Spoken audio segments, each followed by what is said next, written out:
देखिए real numbers basically rational और irrational numbers का कॉम्बिनेशन होते हैं। क्या होते हैं real number? Real number basically rational और इरेशनल नंबर का कॉम्बिनेशन होते हैं। Real numbers are the basically combination of rational and irrational numbers. आइए अब हम सीखते हैं कि रेशनल नंबर्स क्या होते हैं। ऐसे नंबर्स जिन्हें हम p अपॉन q की फॉर्म में रिप्रेजेंट कर सकते हो उन्हें रेशनल नंबर्स कहते हैं। The numbers which can be represented in the form of p upon q are called rational numbers। अब हम ये समझते हैं ये p upon q क्या होता है। देखिए p upon q बेसिकली एक फ्रैक्शनल फॉर्म होती है, फ्रैक्शन की एक फॉर्म होती है। जैसे हम लिखते हैं ना 2 upon 3, 5 upon 7, 9 upon 11, जैसे ये फ्रैक्शन की एक फॉर्म है वैसे ही p upon q भी एक फ्रैक्शन की एक फॉर्म है। यहाँ देखिए p की जगह पर यहाँ 2 लिखा हुआ है और q की जगह पर यहाँ 3 लिखा हुआ है। यहाँ p की जगह पर 5 लिखा हुआ है, q की जगह पर यहाँ 7 लिखा हुआ है। तो p की जगह पर 5 है, q की जगह पर 7 है, यानी ये क्या है? Rational number. 2 upon 3 भी एक रेशनल नंबर है, 5 upon 7 भी एक रेशनल नंबर है, 9 upon 11 भी एक रेशनल नंबर। अब देखिए अगर कोई कहे आपसे पूछे कि 3 क्या रेशनल नंबर है, तो देखिए जिस नंबर के नीचे कुछ नहीं होता है उसके नीचे 1 माना जाता है। तो 3 भी हमारा एक रेशनल नंबर है क्योंकि p की जगह पर 3 आ गया और q की जगह पर 1। एक बात ध्यान देने की बात यह है उन नंबर्स को रेशनल नंबर्स कहा जाता है जो p अपॉन q की फॉर्म में रिप्रेजेंट हो सकते हो, लेकिन वहां पर q बराबर 0 नहीं होना चाहिए। Where q is not equal to 0, q 0 के बराबर नहीं होना चाहिए, यानी कि डिनोमिनेटर में 0 नहीं होना चाहिए। अगर मैं लिखूं 9 अपॉन 0, क्या ये रेशनल नंबर है? ये रेशनल नंबर नहीं है। 11 अपॉन 0, क्या ये रेशनल नंबर है? ये रेशनल नंबर नहीं है। अब मैं आपसे एक सवाल पूछता हूँ, क्या 0 एक रेशनल नंबर है? तो आप में से कुछ लोग कहेंगे कि 0 रेशनल नंबर नहीं है, लेकिन ध्यान दीजिए 0 के नीचे कुछ नहीं है तो हम 1 मान सकते हैं। p की जगह पर तो 0 हो सकता है, लेकिन q की जगह पर 0 नहीं होना चाहिए। तो 0 भी हमारा एक रेशनल नंबर है क्योंकि इसे हम p अपॉन q की फॉर्म में रिप्रेजेंट कर सकते हैं। तो उम्मीद करता हूँ आप लोगों को रेशनल नंबर्स समझ में आ गए होंगे। अब हम समझते हैं कि इरेशनल नंबर्स क्या होते हैं। देखिए इरेशनल नंबर्स रेशनल नंबर्स का जस्ट अपोजिट होते हैं। इरेशनल नंबर्स जो होते हैं वो रेशनल नंबर्स का जस्ट अपोजिट होते हैं। ऐसे नंबर्स जिन्हें हम p अपॉन q की फॉर्म में रिप्रेजेंट नहीं कर सकते हो उन्हें इरेशनल नंबर्स कहते हैं। देखिए जैसे मैं एक नंबर लिखता हूँ 1 डेसिमल 3 2 5 4 और ये नंबर आगे बढ़ता हुआ जा रहा है, कहीं भी टर्मिनेट नहीं हो रहा है, ये नॉन टर्मिनेटिंग नंबर है। नॉन टर्मिनेटिंग नंबर वो होता है जो कहीं भी नहीं रुके, जिसका डिवीजन किसी नंबर का हम करें तो उसका जो डिवाइजर आ रहा है, सॉरी कोशेंट जो बच रहा है वो टर्मिनेट ना हो, नॉन टर्मिनेटिंग हो, यानी ये बढ़ता चला आगे और भी बहुत सारे डिजिट्स आते चले जाएं, तो ये हमारा इरेशनल नंबर है। √2 ये हमारा इरेशनल नंबर है क्योंकि इसकी वैल्यू होती है 1.414 और आगे बढ़ती चली जाती है। √3 √5 √11 और पाई भी हमारा इरेशनल नंबर होता है। क्या होता है? Irrational number. तो रेशनल नंबर्स वो होते हैं जो p अपॉन q की फॉर्म में रिप्रेजेंट कर सकते हो जिन्हें हम, और जहां पर q 0 के बराबर नहीं हो, और इरेशनल नंबर्स वो होते हैं जिन्हें p अपॉन q की फॉर्म में रिप्रेजेंट नहीं करते हो। उम्मीद करता हूं आप लोगों को रियल नंबर्स समझ में आ गए होंगे। अब हम बढ़ते हैं हमारी मेन एक्सरसाइज की तरफ। ये स्टूडेंट्स आप सभी लोग क्वेश्चन नंबर 1 पढ़ लीजिए। देखिए क्वेश्चन नंबर 1 कहता है use Euclid's division algorithm to find the HCF of these numbers. Euclid division algorithm का यूज करके आपको दिए गए दो नंबर्स का एचसीएफ निकालना है। क्या निकालना है? एचसीएफ। तो आइए सबसे पहले सीखते हैं ये यूक्लिड्स डिवीजन एल्गोरिथम क्या होता है। देखिए एक साइंटिस्ट है यूक्लिड्स, उन्होंने अपनी एक एल्गोरिथम दी थी किन्हीं भी दो नंबर्स का एचसीएफ निकालने के लिए। डिवीजन का इस्तेमाल करते हुए उन्होंने एक एल्गोरिथम दी थी। उसका स्टेटमेंट क्या है? उस एल्गोरिथम का स्टेटमेंट क्या है? a = bq + r। क्या है? a = bq + r। देखिए यहाँ पर a और b तो इंटीजर्स हैं, a और b इंटीजर्स हैं, कोई भी दो इंटीजर्स हैं। q और r क्या है यहाँ पर हम एग्जांपल की मदद से समझते हैं। देखिए अगर मैं 7 का डिवाइड 29 में दूं तो 7 4 जा 28, हमारे पास रिमाइंडर क्या बचता है? 1। क्या बचता है? 1। देखिए अब डिविडेंड थ्योरम अगर आप लोगों को याद हो तो डिविडेंड थ्योरम क्या कहती है? Dividend equals to divisor into quotient plus reminder.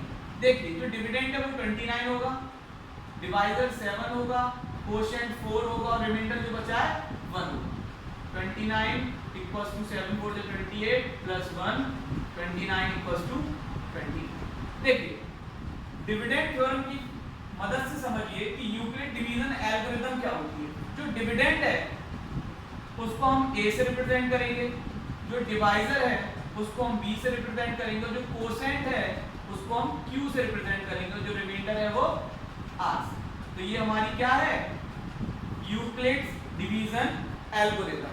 इसको हमने डिवाइड की मदद से समझ लिया। ये यूक्लिड डिवीजन एल्गोरिथम क्या होती है, डिवीजन करने की एल्गोरिथम होती है। इसकी मदद से हम HCF निकालने वाले, क्या निकालने वाले, HCF। यहाँ पर a और b तो इंटीजर्स हैं, q यहाँ पर कोशेंट है और r क्या है, रिमाइंडर। तो आइए सबसे पहले हम क्या निकालेंगे, HCF। देखिए इसे नोट कर लीजिए। सबसे पहले हम डिवीजन मेथड से इन दो नंबर्स का HCF निकालेंगे। डिवीजन मेथड से कैसे निकालेंगे, छोटा नंबर बाहर रखेंगे और बड़ा नंबर अंदर। 135 1 सा 135, 5 में से 5 गया 0, 12 में से 3 गया 9, 135, 91 सा 9, 5 30 में से 9 गया 4, ये बचा 9, 45 2 जा 9। देखिए हमारा HCF क्या आ गया 45, लेकिन हमें किसकी मदद से निकालना है, यूक्लिड डिवीजन एल्गोरिथम। ये आप रफ पर सॉल्व कर लीजिए या पेज के साइड में सॉल्व कर लीजिए। इसकी मदद से हम यूक्लिड डिवीजन एल्गोरिथम का इस्तेमाल करके HCF निकालेंगे। यहाँ हमें पता लग गया कि HCF 45 है, तो a की जगह पर क्या लिखेंगे हम, यहाँ पर डिविडेंड हमारा 225 और b की जगह पर क्या लिखेंगे, डिवाइजर 135। क्वोशिएंट क्या था यहाँ पर 1 और रिमाइंडर क्या बच रहा था 90। ठीक है, पहला स्टेप कंप्लीट हो गया। अब देखिए सेकंड स्टेप में हमारा डिविडेंड क्या हो गया 135, मतलब जो a की वैल्यू है वो क्या हो गई 135। देखिए जो यहाँ पर वैल्यू होगी वो नेक्स्ट स्टेप में यहाँ पर आएगी, तो 135 हम यहाँ लिखेंगे। फिर डिवाइजर क्या था 90, b क्या था 90 इंटू 1 प्लस रिमाइंडर कितना बचा था 45। फिर ये कहाँ आ जाएगा, यहाँ पर 90 इक्वल्स टू 45 इंटू 2 और रिमाइंडर क्या बचा 0। देखिए जहां पर रिमाइंडर 0 बचता है उसी इक्वेशन में जो b की वैल्यू होती है वही क्या होता है HCF। क्या होती है HCF। तो HCF क्या रहा हमारा 45। इसे नोट कर लीजिए। अब हम इसका पार्ट 2 करते हैं। देखिए दो नंबर से यूक्लिड डिवीजन एल्गोरिथम की मदद से हमें HCF निकालना है, तो सिंपली डिवीजन मेथड से इसका पहले क्या करेंगे, हम HCF निकालेंगे। 196 38 2 2 0, 196 1 सा 196, 12 में से 6 गया 6, 17 में से 9 गया 8, 2 में समझ गया 9 टाइम्स 54 और 4 यहाँ 5 6, 12 में से 4 गया 8, 5 में से 6 गया 9, 0 यहाँ से उतार दिया 196 5 गया 980। देखिए यहाँ पर हमने सॉल्व कर लिया। यहाँ से हमें पता लग रहा है HCF कितना निकल गया 196। तो हम यूक्लिड डिवीजन एल्गोरिथम की मदद से कैसे करेंगे, पहले तो आपको अपनी एल्गोरिथम लिखनी है। a की जगह पर क्या है 38220 और b की जगह पर 196 इंटू 195 और रिमाइंडर क्या बचा था 0। रिमाइंडर जहाँ पर 0 बचे वहाँ उसी इक्वेशन में b की वैल्यू क्या होती है HCF। HCF क्या हुआ यहाँ पर 196। नोट डाउन कर लीजिए। अब हम पार्ट 3 करते हैं। देखिए दो इंटीजर्स आपको दे रखे हैं, तो सबसे पहले डिवीजन मेथड से इनका HCF निकालेंगे। तो छोटे वाले नंबर्स को हम डिवाइजर की जगह पर लिखेंगे। देखिए यहाँ पर ऑर्डर अलग दे रखा है, इसे बाद में दिया इसे पहले दिया, तो हम छोटा वाला नंबर कहाँ लिखेंगे डिवाइजर की जगह पर और बड़े वाले को डिविडेंड की जगह पर। अब डिवाइड कर दीजिए, 3 टाइम्स जाएगा 3 5 या 15, 1 कैरी 3 5 15 और 16, 2 just 6 7, 7 में से 5 गया 2, 6 में 6 गया 0, 8 में 7 गया 250।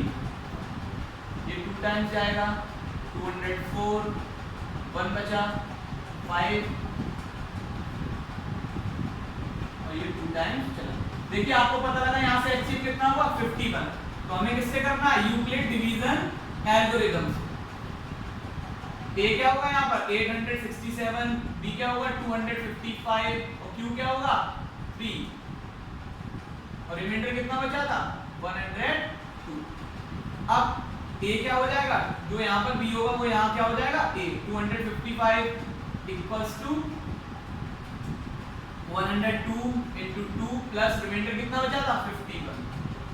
जो यहाँ पर B की वैल्यू है वो यहाँ क्या हो जाएगी A की value 102 equals to 51 into 2 plus 0। यहाँ रिमाइंडर बचा उसी इक्वेशन में B की वैल्यू क्या होती है HCF। तो HCF क्या रहा हमारा 51। नोट डाउन कर लीजिए। चलिए अब हम क्वेश्चन नंबर 2 की तरफ चलते हैं। सभी लोग क्वेश्चन नंबर 2 पढ़ लीजिए। देखिए क्वेश्चन नंबर 2 क्या कहता है, show that any positive odd integer is of the form 6q plus 1, 6q plus 3 और 6q plus 5 where q is some integer। किसी भी पॉजिटिव ऑड इंटीजर, मतलब आपके पास कोई इंटीजर होना चाहिए, वो पॉजिटिव भी होना चाहिए और ऑड भी होना चाहिए। किसी भी पॉजिटिव ऑड इंटीजर को आपको इस फॉर्म में रिप्रेजेंट करना है। किस फॉर्म में 6q plus 1, 6q plus 3 और 6q plus 5 की फॉर्म। देखिए बहुत आसान सा सवाल है, इसे समझते हैं। इसे हम करेंगे यूक्लिड डिवीजन एल्गोरिथम की मदद से। a equals to bq plus r, जो हमारा स्टेटमेंट कहता है एल्गोरिथम का वो ये रहा। हम मानते हैं कि वो पॉजिटिव ऑड इंटीजर है a। Let a be an positive odd integer. a को हमने क्या मान लिया, कोई भी पॉजिटिव ऑड इंटीजर है। b और q और r की वैल्यू कैसे फाइंड आउट करेंगे, देखिए थोड़ी सी हिंट दे दूं। जिस फॉर्म में आपको रिप्रेजेंट करना है उसका जो q के साथ जो वैल्यू होगी वही वैल्यू क्या होगी b की वैल्यू होगी। क्या होगी वैल्यू वो b की 6q plus 1, 6q plus 3 और 6q plus 5। अब एक एग्जांपल की मदद से समझिए। अगर मैं 6 का डिवाइड 19 से करता हूँ, 6 3 जा 18, रिमाइंडर क्या बचता है 1। मैं 6 का डिवाइड 18 से करता हूँ तो 6 3 जा 18, रिमाइंडर क्या बचता है 0। मैं 6 का डिवाइड 17 से करता हूँ तो रिमाइंडर क्या बचता है 6 2 जा 12 5। मैं 6 का डिवाइड 16 से करता हूँ तो रिमाइंडर क्या बचता है 4। इससे आपको पता चल रहा होगा कि 6 का डिवाइड किसी भी नंबर में करने पर मिनिमम जो रिमाइंडर बच रहा है वो 0 बच रहा है और मैक्सिमम बच रहा है वो 5 बच रहा है। मिनिमम रिमाइंडर 0 बच रहा है, मैक्सिमम 5 बच रहा है, मतलब डिवाइजर से रिमाइंडर हमेशा कम बच रहा है। यानी जो r की वैल्यू होगी वो 0 और 5 के बीच में लाई करेगी। क्या करेगी 0 और 5 के बीच में लाई करेगी और b की वैल्यू से कम होगी। तो b की वैल्यू क्या है यहाँ पर 6 और r की वैल्यू क्या होगी, या तो 0 होगी, 1 होगी, 2 होगी, 3 होगी, 4 होगी या फिर 5 होगी। b से हमेशा छोटी होगी। हमें किस फॉर्म में रिप्रेजेंट करना है 6q plus 1, 6q plus 3 और 6q plus 5 की फॉर्म में रिप्रेजेंट करना है। तो देखिए r की वैल्यू हम सब इस इक्वेशन में पुट करेंगे। Put r equals to 0। हम इस इक्वेशन में r को क्या कर रहे हैं पुट कर रहे हैं। तो देखिए a equals to bq plus r। a b की जगह हमने रखा 6q plus r। r क्या है 0। a equals to 6। डन। अब हम r क्या रखेंगे 1। a equals to bq plus r। a equals to 6q plus 1। अब हम r की वैल्यू क्या रखेंगे 2। a equals to bq plus r। तो a equals to 6q plus 2। अब देखिए यहाँ से मुझे 2 कॉमन मिल रहा है तो मैं 2 यहाँ से भी कॉमन ले लूंगा और यहाँ से भी कॉमन ले लूंगा। तो क्या हो जाए यहाँ 3q plus 1। अब मैं r की वैल्यू क्या रखने वाला हूँ, r की value 3। a equals to bq plus r। तो a equals to 6q plus 3। देखिए यहाँ से मुझे 3 कॉमन मिल रहा है तो मैंने 3 कॉमन ले लिया 2q plus 1। अब मैं r की वैल्यू क्या रखने वाला हूँ, r equals to 4। a equals to bq plus r। a equals to 6q plus 4। देखिए यहाँ से भी मुझे 2 कॉमन मिल रहा है, 2 बाहर लिया 3q plus 2। अब मैं r की वैल्यू क्या रखूंगा 5। a equals to bq plus r। a equals to 6q plus 5। यहाँ से मुझे कुछ भी कॉमन नहीं मिलता। अब देखिए हमने r की वैल्यू इस इक्वेशन में पुट की तो हमें यहाँ क्या मिला 6q। अब आप बताइए 6q 2 से डिविजिबल होगा या नहीं होगा? अगर मैं इसके नीचे 2 बना दूं और इसे डिवाइड करूं तो ये 2 से डिविजिबल होगा, बिल्कुल होगा। इसका मतलब क्या है कि जो 6q जो फॉर्म है वो इवन है। क्या है? इवन है। क्या फॉर्म है? इवन। अब देखिए 6q + 1, यहाँ हमें कुछ भी कॉमन नहीं मिला। क्या ये 2 से डिविजिबल होगा? ये 2 से डिविजिबल नहीं होगा। तो ये कौन सी फॉर्म होगी? Odd form. कौन सी फॉर्म होगी? Odd form. ये कौन सी फॉर्म थी? Even form. अब देखिए अगर मैं इस इक्वेशन को 2 से डिविजिबल करूं तो 2 से 2 कैंसिल आउट हो जाएगा। तो ये कौन सी फॉर्म है? Even form. कौन सी फॉर्म है? Even form. ये 2 से डिवाइड होगा नहीं तो ये ऑड फॉर्म है। ये इवन फॉर्म है और ये ऑड फॉर्म है।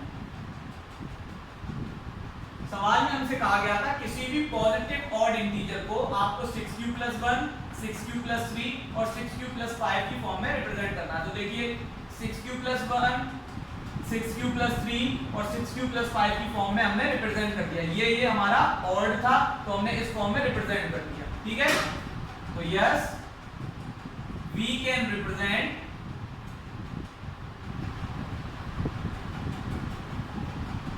any positive odd integer in the form of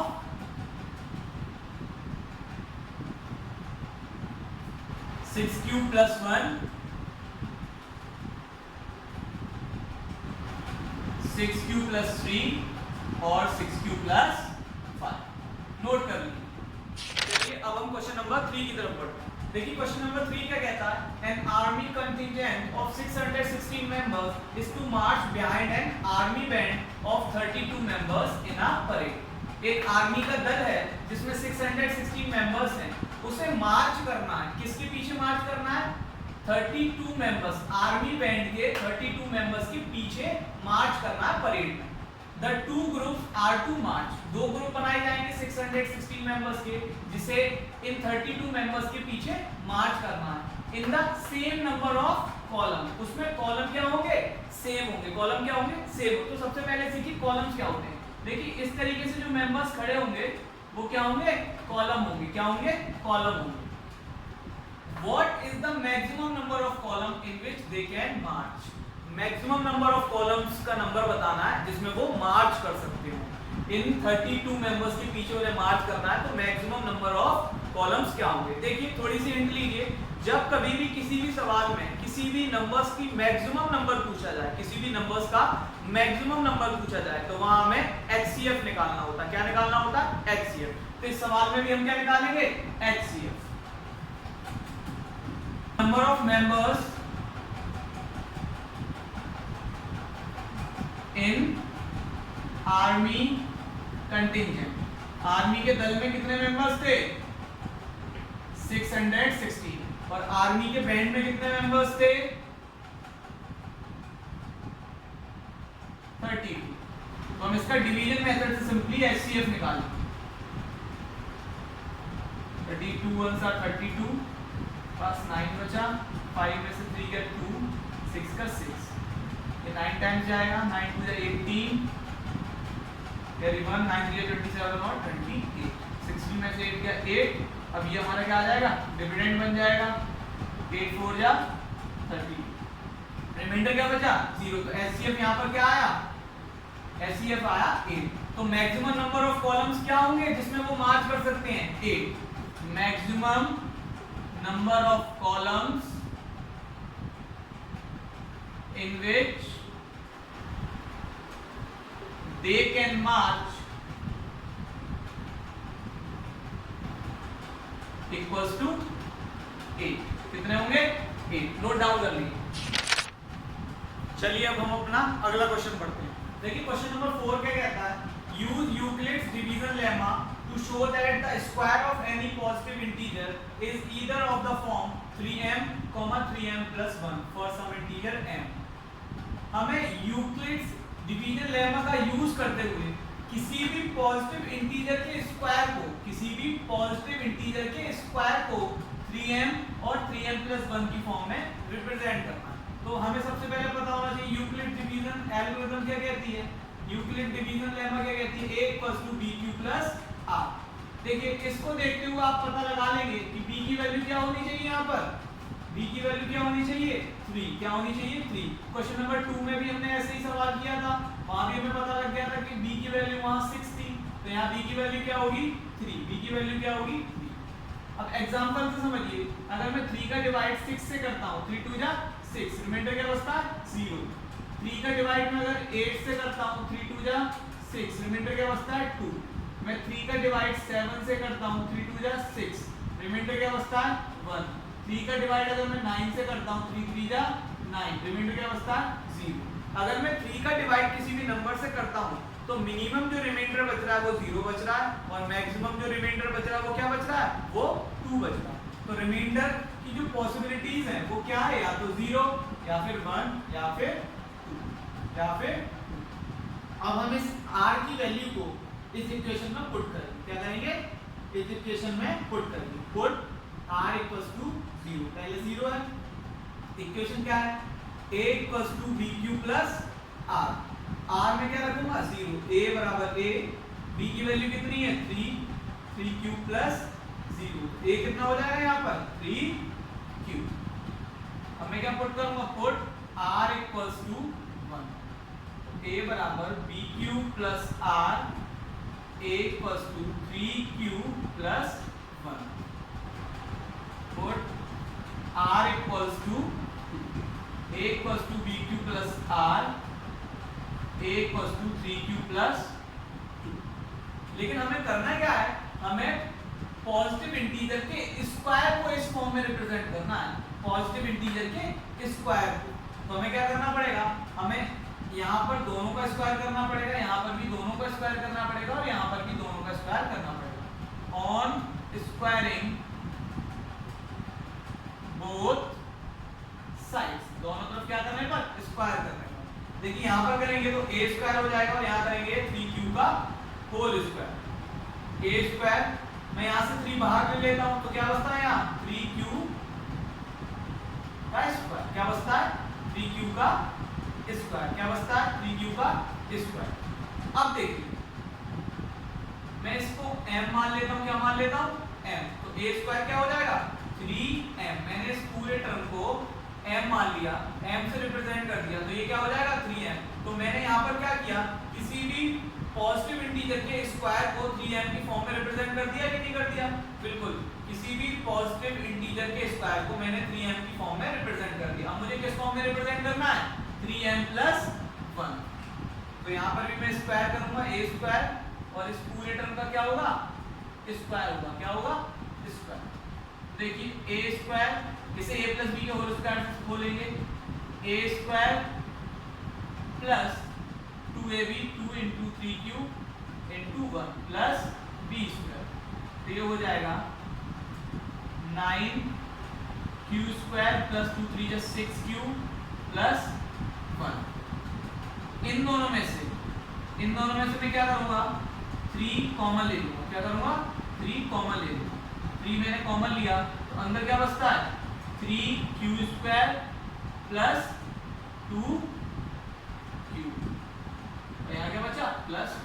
अब मैं देखिए, मैं इसको m मान लेता हूँ, इस पूरे टर्म को क्या मान लेता हूँ, m। तो मैं इसे क्या लिख सकता हूँ, 3m + 1। क्या लिख सकता हूँ, 3m + 1। इस पूरे टर्म को मैंने m मान लिया तो मैंने क्या लिखा, 3m + 1। तो मैंने यहाँ पर भी पॉजिटिव इंटीजर के स्क्वायर को 3m + 1 की फॉर्म में रिप्रेजेंट कर दिया। अब इधर देखिए, इधर हम स्क्वायर करते हैं, a स्क्वायर = 3q + 2 का होल स्क्वायर। इसे भी a + b के होल स्क्वायर से ओपन करेंगे, a square + 2ab + b square. a square = 9q² 2 3 = 6 2 = 12q + 4 + 4। तो यहां से हमने 3 कॉमन ले लिया, तो यहाँ क्या बचा, 3q² + 4q। क्या बचा, 4q + 4। क्या बचा, +4। अब इसे देखिए, इधर भी दोनों तरफ स्क्वायर कर देंगे हम, 3 क्यूब + 2 का होल स्क्वायर, a स्क्वायर, इसे भी a + b के होल स्क्वायर से ओपन करेंगे, a square + 2ab + b square. देखिए इसे आएगा 9q स्क्वायर, 2 3 या 6 2 या 12, 12q + 4, 9q स्क्वायर + 12q। देखिए यहाँ पर हमें 4 स्प्लिट कर लेंगे और 4 को हम लिख सकते हैं 3 + 1, लिख सकते हैं ना 4 को 3 + 1, बिल्कुल लिख सकते हैं। अब देखिए इस पूरे टर्म में आपको 3 कॉमन मिल रहा है, क्या मिल रहा है? कॉमन मिल रहा है। 3 यहाँ भी है, 3 यहाँ भी है और 3 यहाँ भी है। अंदर क्या बचता है? 3q स्क्वायर + 4q + 1, और ये वाला 1 यहाँ पर एज इट इज रहा। अब इसे देखिए, इसे हम मान लेंगे m, क्या मान लेंगे? m। तो a स्क्वायर = 3m + 1, इस पूरे टर्म को हमने m मान लिया, इस पूरे टर्म को हमने m मान लिया, तो इसे हम लिख सकते हैं 3m + 1। तो हमने क्या करा, किसी भी पॉजिटिव इंटीजर के स्क्वायर को 3m + 1 और 3m + 1 की फॉर्म में रिप्रेजेंट कर दिया। यहाँ पर आपका सवाल हो गया, नोट कर लीजिए। अब हम बढ़ते हैं हमारे इस एक्सरसाइज के लास्ट क्वेश्चन की तरफ। तो सभी लोग क्वेश्चन नंबर 5 पढ़ लीजिए। Use Euclid's division lemma to show that the cube of any positive integer is of the form of 9m, 9m + 1 और 9m + 8। यूक्लिड्स डिवीजन लेमा का यूज करते हुए आपको किसी भी पॉजिटिव इंटीजर के क्यूब को, किसी भी पॉजिटिव इंटीजर के क्यूब को 9m + 1 और 9m + 8 की फॉर्म में रिप्रेजेंट करना है। क्या करना है? किसी भी पॉजिटिव इंटीजर के क्यूब को 9m या फिर 9m + 1 या फिर 9m + 8 की फॉर्म में रिप्रेजेंट करना है। तो आइए करते हैं। Let a be any positive integer. ये क्या होगा? यहाँ पर कोई भी पॉजिटिव इंटीजर हो। अब ध्यान देने वाली बात ये है, आप सभी लोग देखकर ये पता लगा लेंगे आसानी से कि b की वैल्यू हम यहाँ क्या लेने वाले हैं? 9। b की वैल्यू क्या लेने वाले हैं यहाँ पर? 9। जैसा कि प्रीवियस क्वेश्चंस में हमने करा है, वैसे ही आप तो ये सोच रहे होंगे ना, b की वैल्यू 9 लेने वाले हैं, ठीक है। और r की वैल्यू क्या लेने वाले होंगे हम यहाँ पर? या तो 0 होगी, 1 होगी, 2 होगी, 3 होगी, 4 होगी, 5 होगी, 6 होगी, 7 होगी या फिर 8 होगी। r की वैल्यू हमेशा b की वैल्यू से कम होगी। आप ऐसा ही तो सोच रहे होंगे कि b की वैल्यू 9 लेंगे और r की वैल्यू 0 से लेकर 8 के बीच में लेंगे। लेकिन डियर स्टूडेंट्स, यहाँ पर हम ऐसा कुछ नहीं करने वाले हैं, यहाँ पर हम ऐसा कुछ नहीं करने वाले हैं। क्यों नहीं करने वाले हैं? आप ध्यान दीजिए। देखिए r की यहाँ पर 9 वैल्यूज निकल के आ रही है, 9 वैल्यूज है टोटल, 1 2 3 4 5 6 7 8 9। अगर हम ये सारी वैल्यूज को पुट करेंगे, हर एक केसेस में करेंगे, तो सवाल हमारा बहुत ज्यादा बड़ा हो जाएगा, बहुत ज्यादा लेंथी हो जाएगा। अगर आप ऐसा करके देखेंगे तो आपका आंसर निकल के आएगा, आपका आंसर 100% निकल के आएगा, लेकिन सवाल बहुत ज्यादा बड़ा हो जाएगा। अब आप देखिए, हमें यहाँ पर 9 लाना है, हमें यहाँ पर 9 लाना है और लास्ट में r की जगह पर क्या लेकर आना है? 8। r की जगह पर क्या लेकर आना है? 8। और क्यूब करना है, क्या करना है? क्यूब। तो किसका क्यूब करेंगे r में से कि 8 आ जाएगा? किसका क्यूब करेंगे r में से कि 8 आ जाएगा? तो वो नंबर होगा 2। 2 का क्यूब करेंगे तो कितना आ जाएगा? 8। कितना आ जाएगा? 8। r हम कितना लेंगे? सिर्फ 0 से लेकर 2 के बीच। r कितना लेंगे? 0 से लेकर 2 तक। r कितना लेंगे? 0 से लेकर 2 तक। अगर आप सबको लेकर सॉल्व करना चाहेंगे तो भी आपका 100% आंसर आ जाएगा। b बराबर 9 लेंगे और r 0 से लेकर 8 तक लेंगे तो भी आपका आंसर आ जाएगा, लेकिन सवाल को थोड़ा सा लेंथी हो जाएगा। हम यहाँ क्या ले रहे हैं? थोड़ा सा अक्ल का इस्तेमाल करते हुए, क्योंकि हमें यहाँ 8 लाने, तो किस नंबर का क्यूब 8 होता है? 2 नंबर का क्यूब 8 होता है। और हमें यहाँ क्या लाना है? 9। क्या लेकर आना है? 9। तो हम b क्या लेंगे? यहाँ पर b लेंगे हम 3। क्या लेंगे? 3। b कैसे लेंगे? 3। आइए करते हैं, फिर चेक करते हैं क्या सवाल आसान हो जाएगा अगर b 3 लेंगे और r 0 1 2 ले लेंगे, और कम टाइम में हो जाएगा। अगर वैसे करेंगे तो वैसे भी हो जाएगा, लेकिन सवाल थोड़ा सा लंबा होगा। अब देखिए, अब हम r की वैल्यूज को हमारी यूक्लिड डिवीजन जो लेमा होती है उसमें क्या करते हैं? पुट करते हैं। क्या करते हैं? पुट करते हैं। Put r = 0। क्या करते हैं? r = 0। ए हमने यहाँ रखा, बी कितना लिया है 3q plus 0, a equals to 3q। ठीक है, अब हम पुट क्या करते हैं यहाँ पर r इक्वल्स टू 1, क्या पुट करते हैं r equals to 1, a equals to 3q plus 1। अब हम यहाँ पुट करते हैं r इक्वल्स टू 2, यानी कि a equals to 3q plus 2। अब हम इन सबका क्या करना पड़ेगा, cube on cubing both side in each case. Her case में क्या करेंगे हम, ये केस नंबर 1 है हमारा, ये केस नंबर 2 है हमारा, और ये केस नंबर 3। हर की साइड क्या करेंगे, क्यूब कर देंगे दोनों तरफ। तो a cube equals to 3q का whole cube, a cube equals to, देखिए यहाँ से हम 3 3 या 9, 9 3 या 27 होगा इसका क्यूब, तो 3 यहाँ से हमने 9 बाहर ले लिया और 3q का होल क्यूब क्या अंदर बचा। अब 3q के होल क्यूब को हम मान लेंगे m, क्या मान लेंगे m। a क्यूब को हम कैसे रिप्रेजेंट कर सकते हैं, 9m की फॉर्म में। इस पूरे टर्म को हमने क्या मान लिया m, a क्यूब कैसे रिप्रेजेंट कर दिया 9m की फॉर्म में। तो हमने 9m की फॉर्म में किसी भी पॉजिटिव इंटीजर के क्यूब को रिप्रेजेंट यहाँ पर कर दिया। अब हमें किस फॉर्म में रिप्रेजेंट करना है, 9m प्लस 1। तो इसका होल क्यूब करते हैं, a क्यूब 3q प्लस 1 का होल क्यूब। अब देखिए इसका क्यूब तो यही रहेगा, a प्लस b के होल क्यूब से इसे खोल देंगे। a प्लस b का होल क्यूब क्या क्या होता है, a cube plus b cube plus 3a square b, 3a square b plus 3a b square, a cube plus b cube plus 3a square b plus 3ab square. तो यहाँ क्या होगा, ये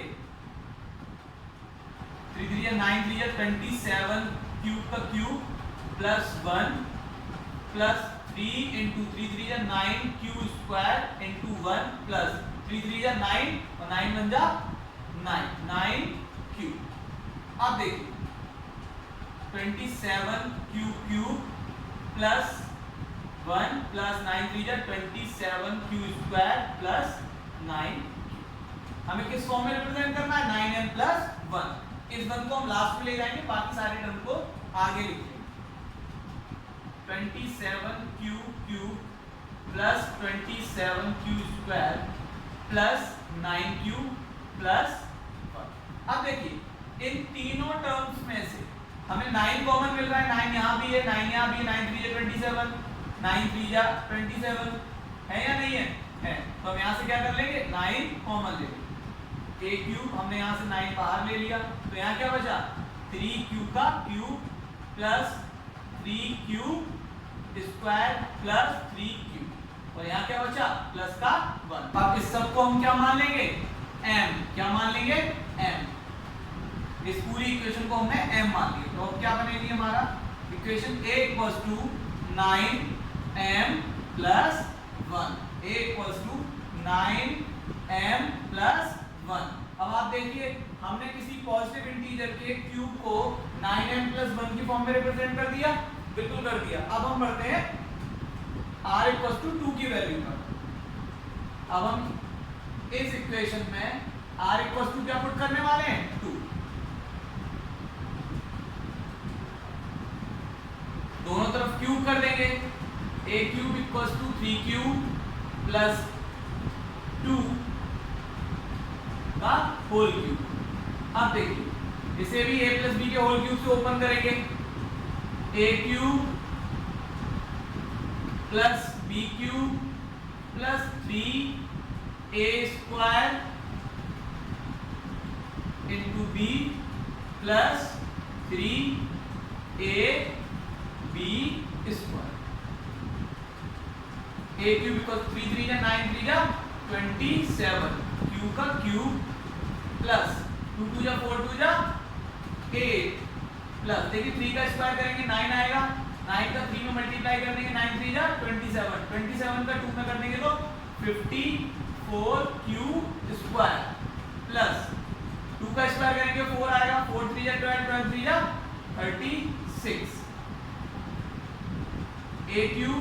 अब देखिए 8 को हम उस तरफ ले जाएंगे, बाकी ये दोनों टर्म्स को हम पहले लिख लेंगे। 27 cube plus 54 Q square plus 36 plus 8 a cube. अब देखिए यहाँ सबसे हमें 9 कॉमन मिल रहा है, तो 9 कॉमन ले लेंगे।